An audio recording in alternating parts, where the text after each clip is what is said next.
Ayyee akkam jirtu maatiin chaanala keenya marti keessan guyyaa irraa immoo viidiyoo haaraa walitti deebinee jira. Viidiyoo keenya guyyaa irraatiin Lewis formulas of founding compound kan jedhu chapter 5 part 3 kan waliin ilaallu ta'a jechuudha. Part 1 fi 2 kan hin ilaalle linkii isaa yookaan description viidiyoo part 1 fi part 2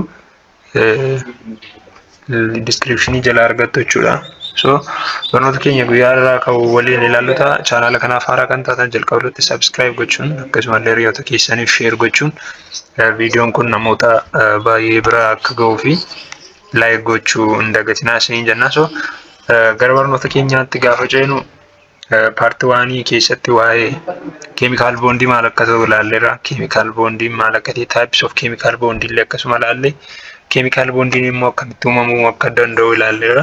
Part 2 keessatti immoo types of chemical bondii keessaati ionic bondiin maal akka ta'e properties akkasumallee akkamitti akka inni formations of ionic bondii kan waliin ilaalledha jechuudha. So paartii keenya guyyaa irraa yookaan barnoota keenya guyyaa irratti immoo Lewis formula yookaan immoo Lewis formula of ionic compound jechuun maal akka ta'e kan waliin ilaallu ta'a jechuudha. So Lewis dot formula is namicha biyya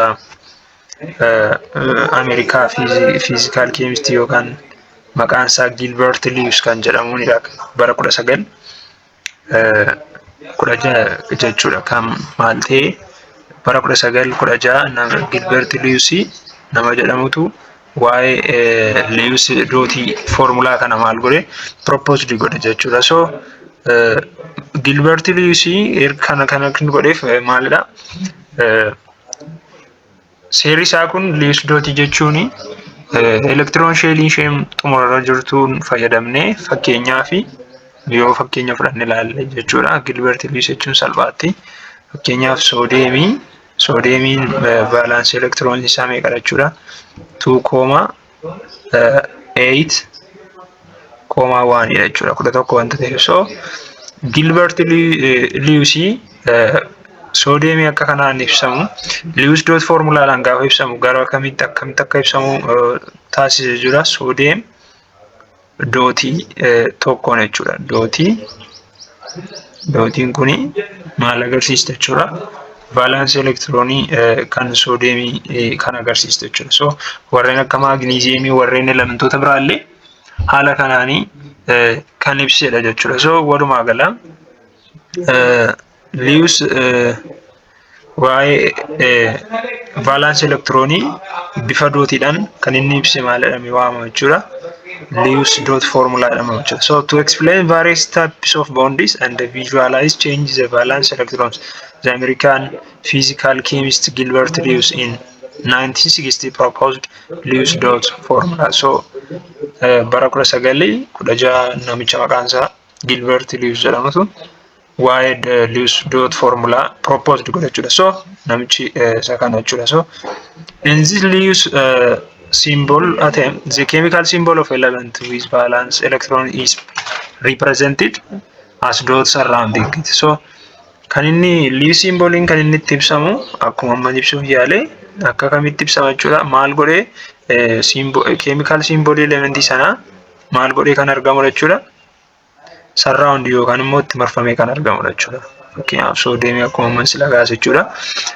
Kan biraallee yoo fudhannee ilaalle warreen akka maagniziyeemii fa'aa fudhannee ilaaluu dandeenya jechuudha. Maagniziyeemii yoo fudhannee ilaalle valence electronii isaa meeqadha? 2. Kanaaf iyyuu dootii meeqa qaba jechuudha? Tokko sirraan qabaata jechuudha. So haala kanaan dootiin asitti mul'attu kun maal jedhamte jechuudha? Lewis dootii jedhamteetu waamamte jechuudha. So only the electrons in valence level are shown using this notation. So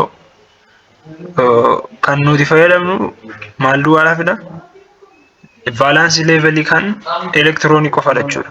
Dootii kana yookaan notationii kana kan fayyadamuu dandeenya. So the number of dots equals the number of the valence electrons is at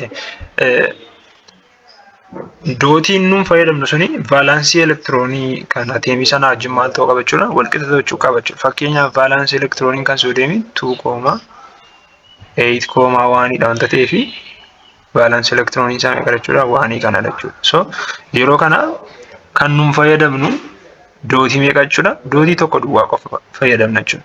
Akkasuma kan maagneeziyemii fudhannee ilaalle 2,8,2 wanta ta'ee fi dootii meeqa fayyadamna jechuudha? 2 fayyadamna jechuudha. Sababni isaa valence elektirooniin maagneeziyemii meeqadha? 2 wanta ta'ee fi dootii 2 fayyadamna jechuudha. Dootii 2 gaafa fayyadamnu akkamitti barreessina? Akka kanaatti barreessina jechuudha.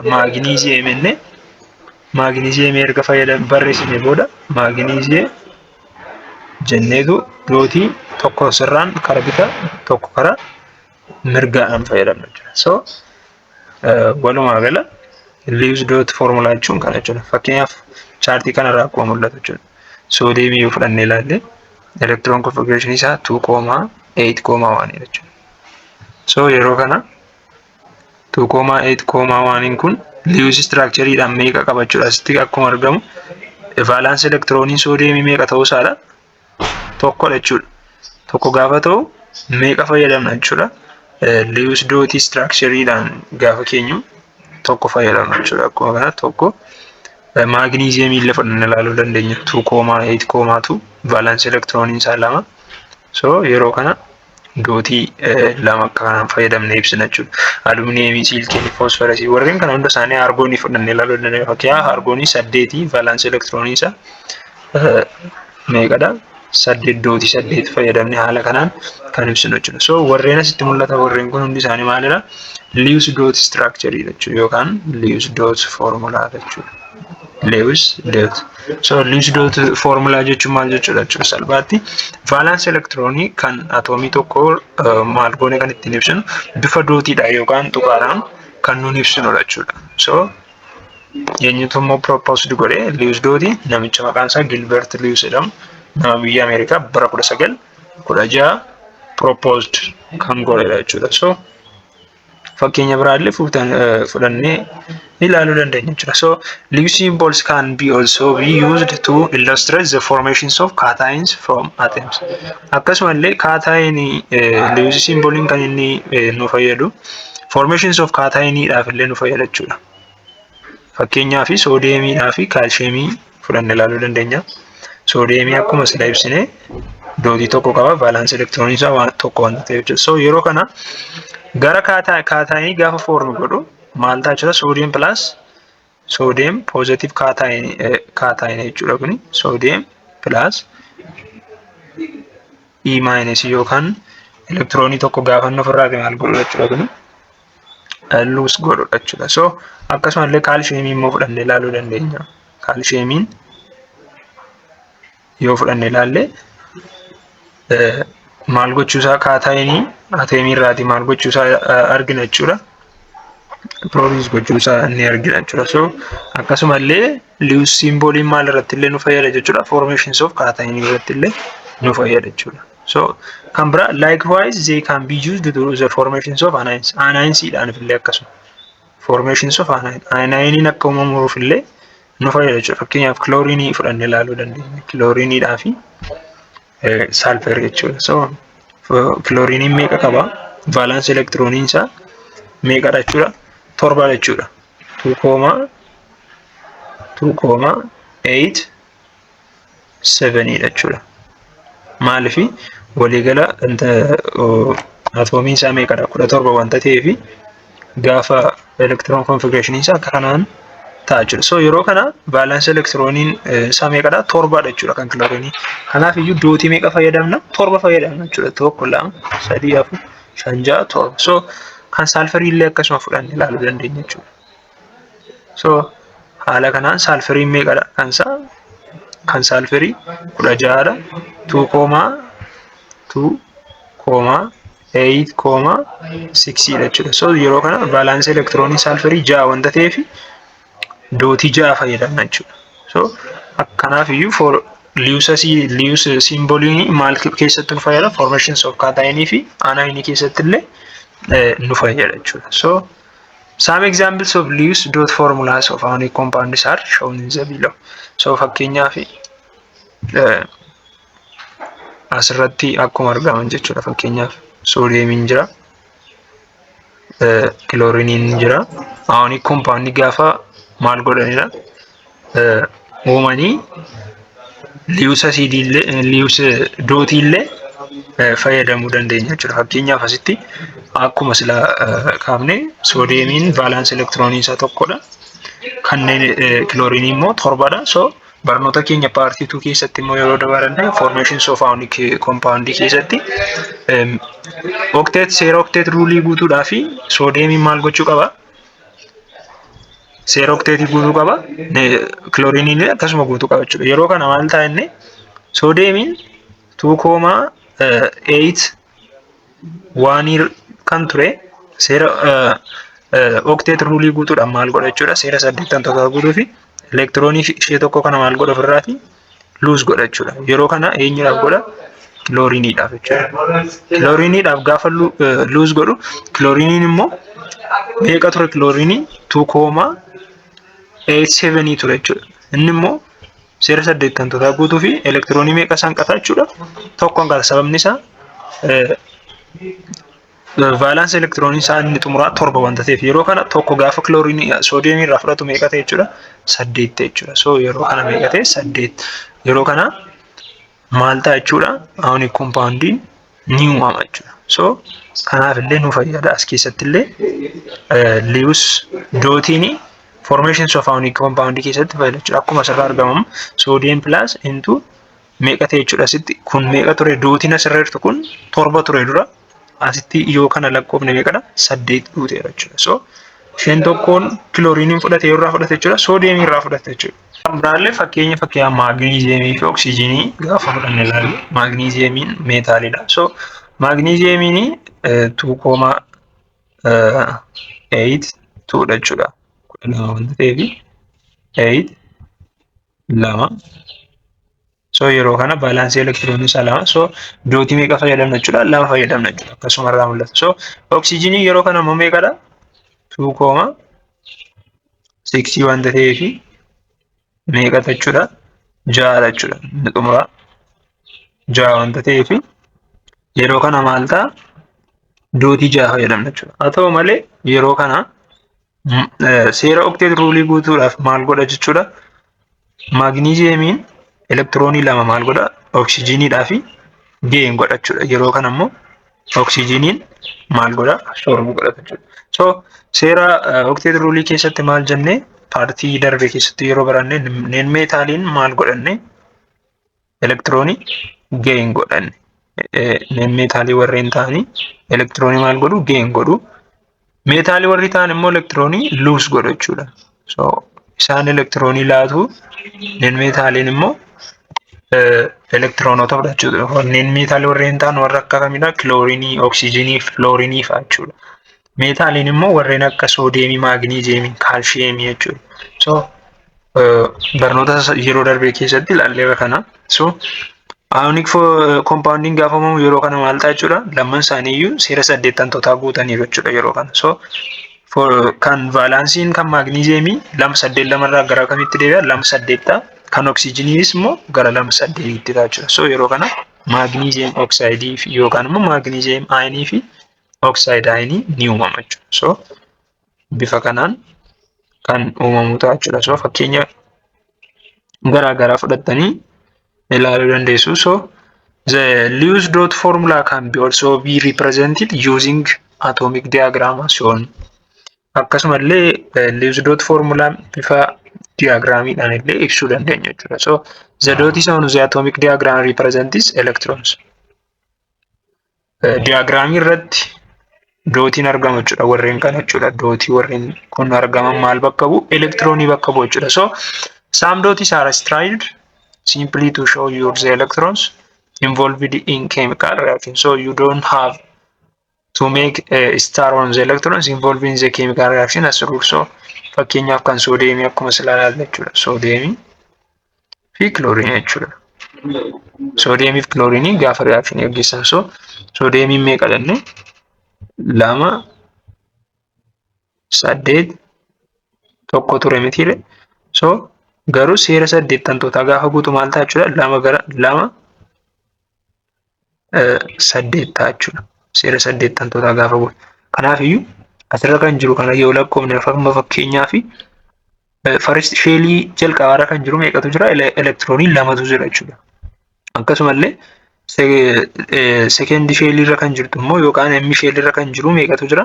8tu jira jechuudha. Sheelii isa xumuraarra kan jiru elektiroonii meeqadha? Ishee tokko kanatu jira jechuudha. Akkasuma irraa mul'atu tokkotu jira. So yeroo kana kun utuu maal hin ta'in duradha. Utuu seera 80 guutinidha jechuudha. So achi booda kilooriiniin immoo meeqadha jennee 2, 8, 7. So first sheeliin isaa meeqadha jechuudha? 2 jechuudha. So akkuma kana 2tu jira. Sheelii lammaffaarra kan jiru meeqadha? 8tu jira. Isa xumuraarra kan jiru 7tu jira jechuudha. So kunis seera sana 80 guunne jechuudha. So yeroo kana maal goona deebisnee elektiroonii kan soodiyeemii irra jiru isa tokko kana maal godha jechuudha. Soodiyeemiin maal meetaalidha wanta ta'eef soodiyeemiin maal godha? Luuz godha jechuudha elektiroonii kan. Yeroo kana kilooriiniin immoo maal godha?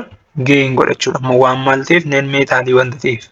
So yeroo kana elektirooniin tokko kan soodiyeemii kun gara kilooriiniitti gaafachu darbu meeqa ta'a jechuudha. Kilooriiniin elektirooniin isaa meeqa ta'a? 2, 8, 8 ta'a jechuudha. Yeroo kana maal ta'a? Seera 80 guutaa jechuudha. 2, 8, 8 gaafa ta'u seera 80 guutaa jechuudha. Yeroo kana soodiyeemiin immoo 2, 8 tokko osoo ture gara kamitti deebi'a? Gara 2, 8tti deebi'a jechuudha. So akkuma asirraa mul'atu soodiyeemiin meeqa ta'e jechuudha? 2, 8 kan kilooriinii immoo 2, 8, 8 jechuudha. So kun maaltu uumame jechuudha asitti? Tokko Lewis dootii foormulaa fayyadamnee elektiroonii present gochuudhaani Lewis doot foormulaadhaani ionic compoundiin akkamitti akka inni foormi ta'u argineerra jechuudha. Isarra darbeellee waa'ee octet rule illee asumarraatii hubachuu dandeenya jechuudha. So octet rule jechuun seera 80 jechuudha. Seera 80 kan guutu immoo yeroo maal ta'a jechuudha. Elementiin tokko seera 80 gaafa guutu more stabilii ta'a jechuudha yookaan electron configuration isa stabilii kan ta'udha jechuudha. So figure 5.2 irratti atomic diagram showing the formations of ionic compound sodium chloride between the atoms of sodium and chlorine. So kan biraa kaalshiyeemiidhaa fi kilooriiniin gaafa reactionii gaggeessan yookaan ionic compound gaafa uumanii ilaaluu dandeenya jechuudha. Kun kaalshiyeemiin 2,8 tuudha jechuudha. Maal saatu so electron configure balance electron isaa meeqadha? 2 jechuudha. So seera octet rule gochuuf maal gochuu qaba? Electron ishee lama kana ofirraatii luus gochuu qaba jechuudha. So yeroo kana eenyu wajjin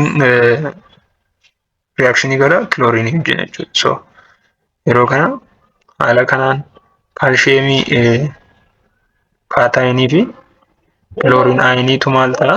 Uumama jechuudha. So fakkii isaa kanarraati hubachuu dandeenya jechuudha.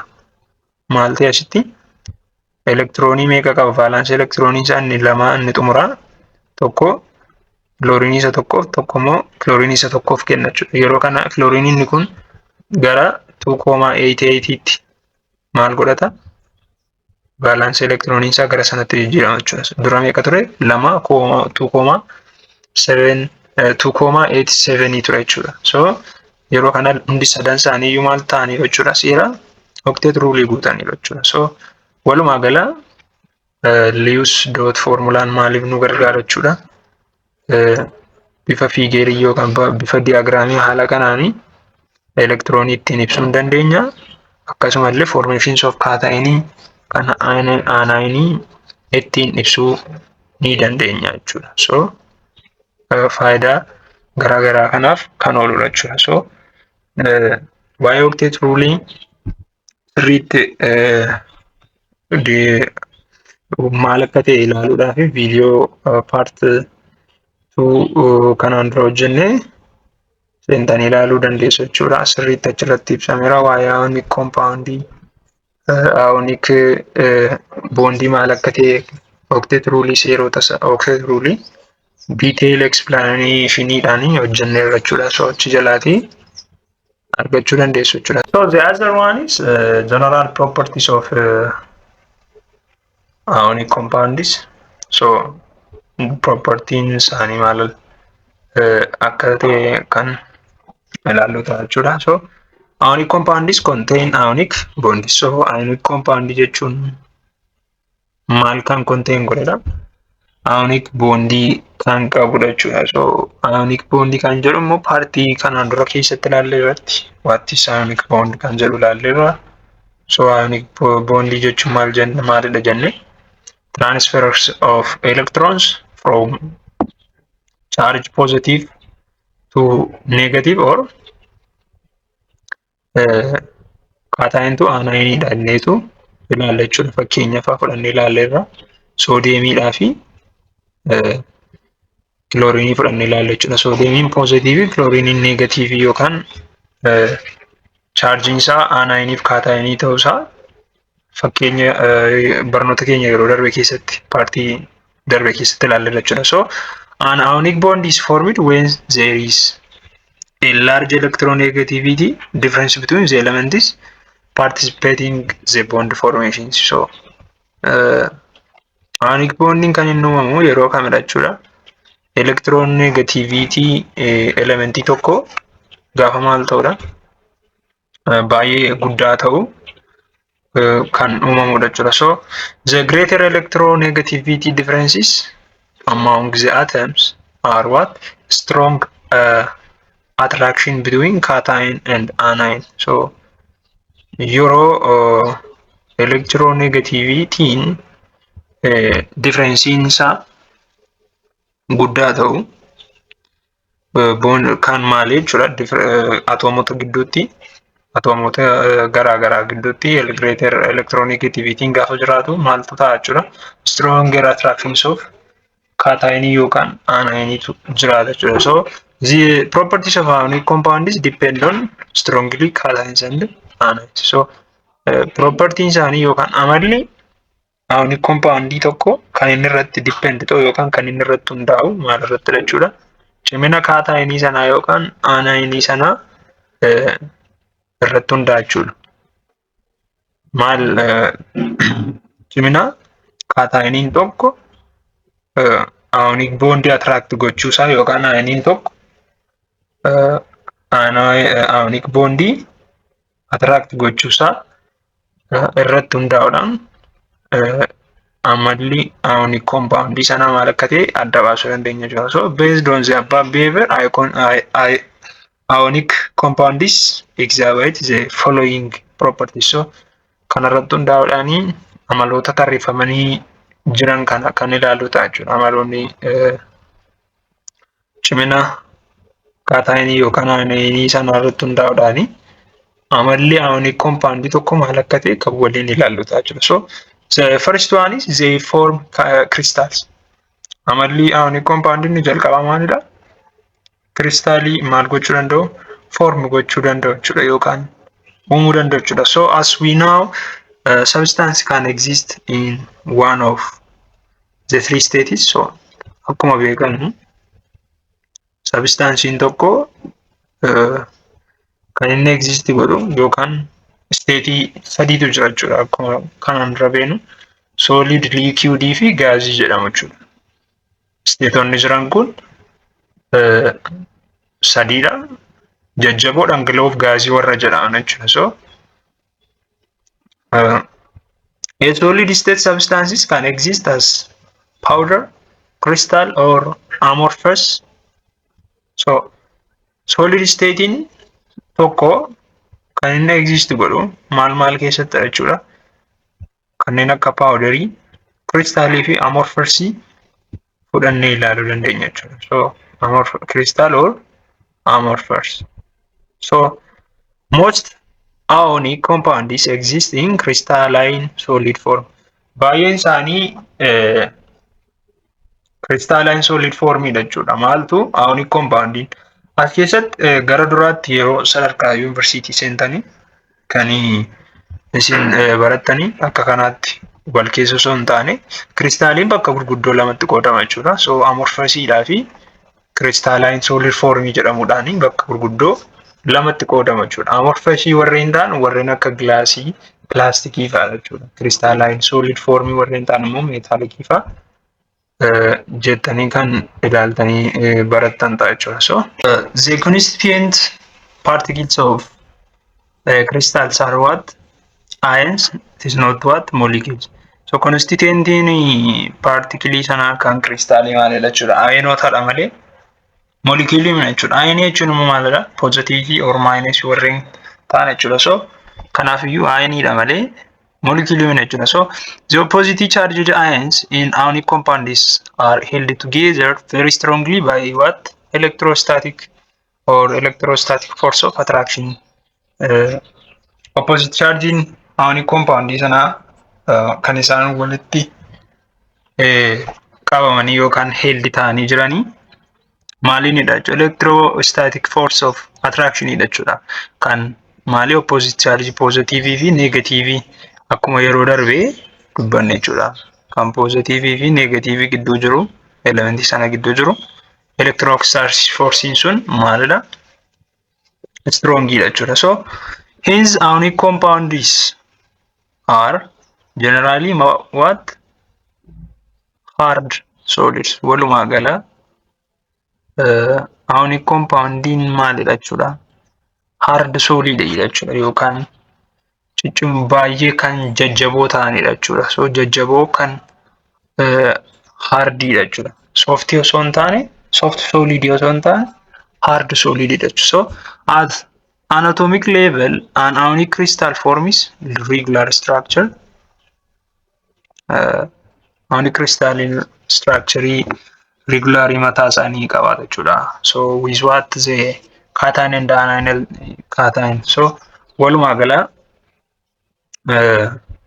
maalidha jechuudha? Property isaa keessaatii tokko the form crystal jechuudha. So figure kanarraa akkuma mul'atu jechuudha. So this figure is the crystal structures of sodium chloride. So sodium fi chlorine structure isa crystal structure isa haala kanaan ibsa jechuudha. Bifa diimaa kan qabu kun maalidha? Red kan ta'e sodiumidha jechuudha. Inni green kun immoo chlorine jechuudha. So bifa kanaan ni ibsama jechuudha. So the first properties of ionic compound is to form crystals. So the second one is they have high melting points and boiling points. Akkasumallee qabxiin danfinaa fi qabxiin high melting point fi melting point qaba jechuudha. Qabxii danfinaa fi baqqinaa kan jedhu jechuudha. So considerably heat energy is required to support strong electrostatics attractions force between the positive and the negative ions of ionic compounds. So therefore during this time the high temperature is required to melt what? Ionic compounds or to boil ionic compounds. So akkasumallee ionic compoundin melting point fi boiling point isaanidha jechuudha. High jechuudha. So this process of melting an ionic compounds are requires to addition of large amounts of energy in order to break all ionic bonds in the crystal bond or crystal and ions move freely. So for example, breaking of ionic compounds with sodium chloride. Fakkeenya isaa sodium chloride fudhannee ilaaluu dandeenya jechuudha. So walumaa gala propertiin kan biraa maalidha jechuudha? Amalli ionic compound ni jalqaba. Crystallii maal godhu? Form godhu. Lammaffaa irratti qabxii danfinaa maal godhu? Guddaa qabu yookaan immoo high melting point fi boiling point qabu jechuudha. So the third properties they are hard and breathing. So akkasumallee baay'ee jajjaboodha jechuudha. So ciccimoo kan ta'anidha jechuudha. So ionic crystals are what? Hard because maalidha jechuudha? Hardidha jechuudha. Because the positive and the negative ions are strongly held together by electrostatic attraction force. So sababni isaa maalifidha? Ioniin positive fi negative maaliin wal qabateera? Electrostatic attraction forceidhaan wal qabatee wanta jiruuf lamman isaanii wal qabatanii wanta jiranii fi ionic crystal maalidha jechuudha? Hardidha jechuudha. So it takes a large amount of mechanical forces. So mechanical force warreen ta'anii maal baay'inaan kan maal godhedha jechuudha kan qabudha jechuudha. Fakkeenyaaf haamerii fa'aa akkasumallee streaking crystal with hammer kan jedhamu jechuudha. So force layer of ions to shift relative to neighbor. So warreen kun yookaan immoo fakkii 5.5 irraa akkuma mul'atu jechuudha. Fakkii kanarraa akka mul'atu.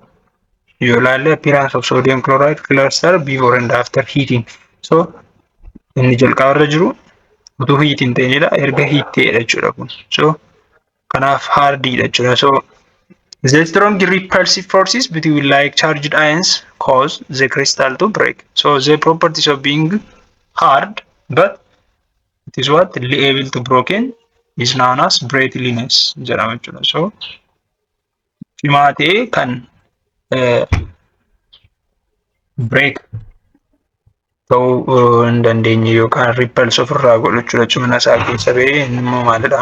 Breathliness jedhameetu waamamu jechuudha. So fakkii kanarraa akkuma mul'atu jechuudha. So the sodium chloride crystalline is shown into dimensions in 5.5 left.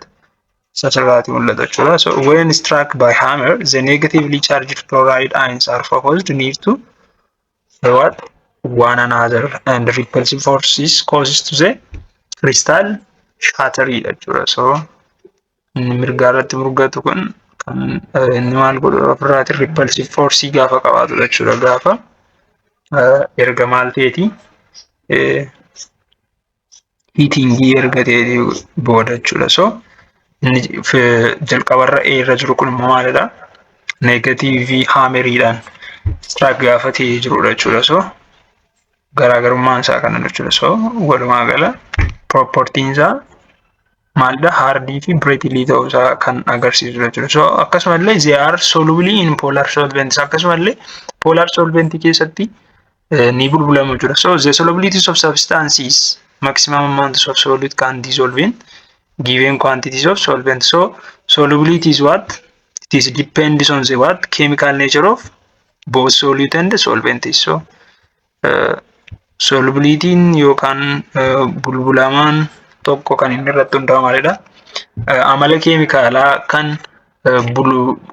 wanta bulbulamu sanaa fi kan bulbulaa sanaa irratti kan hundaa'u jechuudha. Akkasumallee temperature fi pressure isaa irratti kan hundaa'u jechuudha. Dhiibbaa temperature fi pressure irratti kan hundaa'u jechuudha. So one way of classifying solvents is polar and non-polar. Akkasumallee solventii bakka lamatti qooduu dandeenya jechuudha. Polarii fi non-polarii jennee qoodna jechuudha. So polar solvents are what? Dissolved polar compounds and non-polar solvents dissolved non-polar compounds. So polar solvent jechuun kan maal ta'udha? Polar compound keessatti kan dissolve ta'uu danda'udha. Non-polariin immoo akkasuma non-polarii keessatti jechuudha. So this is commonly referred to as what? Like dissolves like kan jedhamu jechuudha. Kan like dissolves like means akkuma asirraa mul'atu polar compoundiin gaafa keessatti jechuudha kan inni bulbulamu polariidha. Kanaafiyyuu like jechuudha. Like dissolves like jechuudha. Akkasumallee non-polariin immoo maal keessatti jechuudha?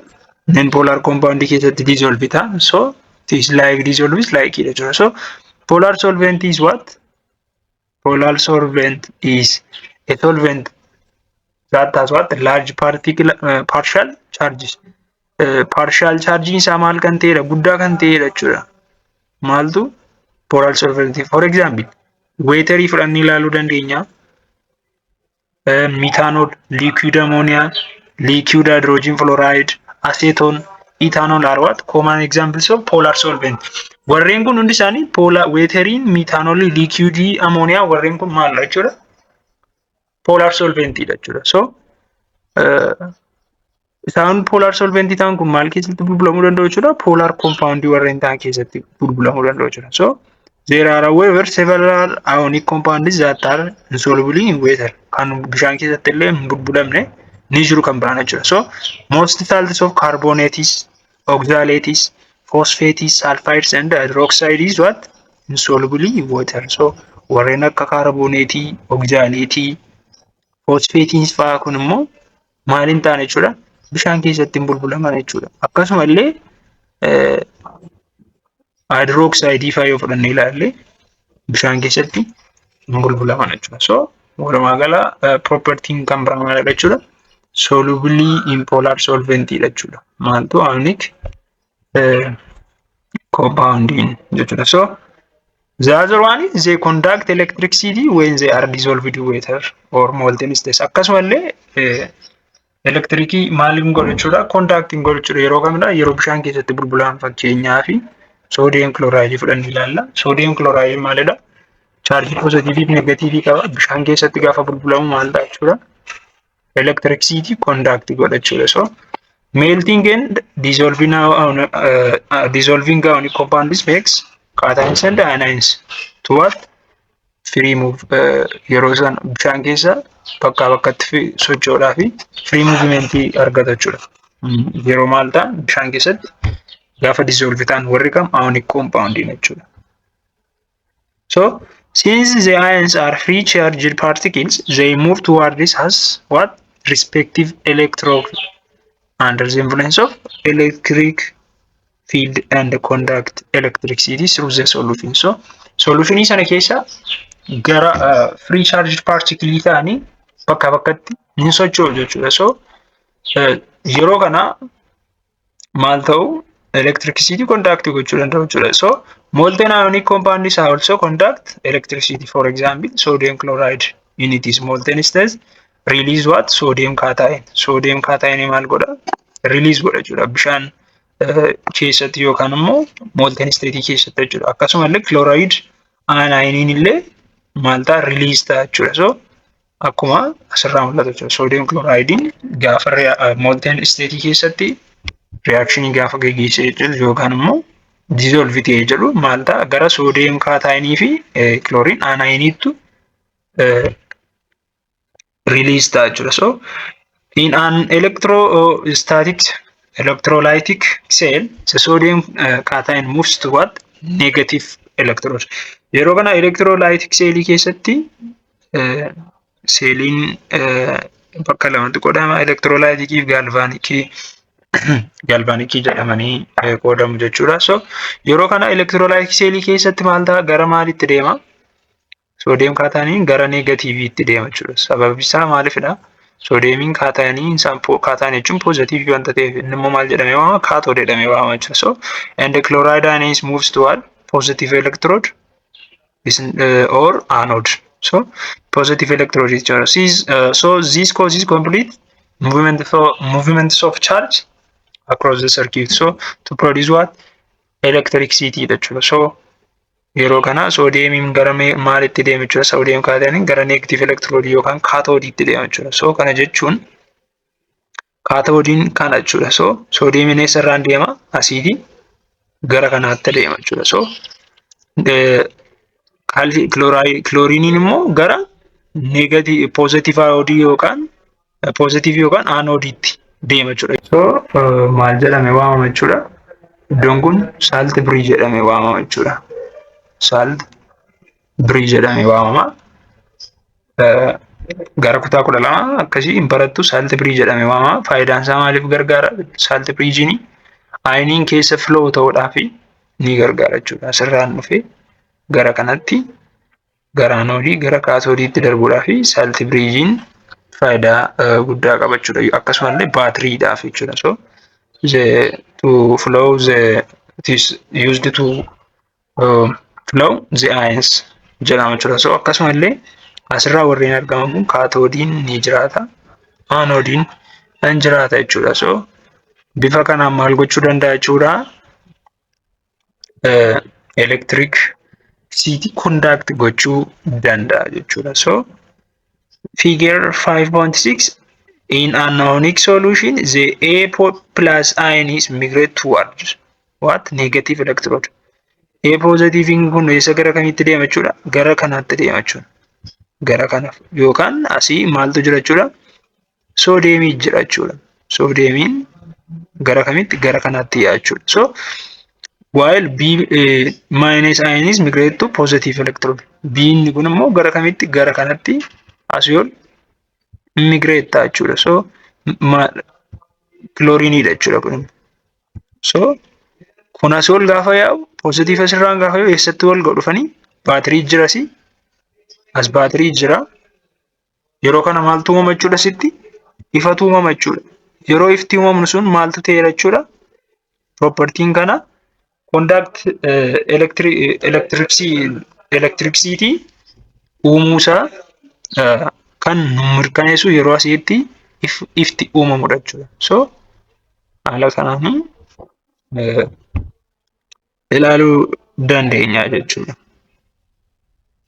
So the last one is they have high density akkasumallee density guddaa qabu jechuudha. So the density of substance is amount of substance per unit volume. So density density is equal to mass over volume. One of the physical properties of which is substances differ. So the positively charged ions of ionic compounds are what? Held by electrostatic forces of attraction. So hence the number of ions per unit volume is ionic compound is high, which makes density high.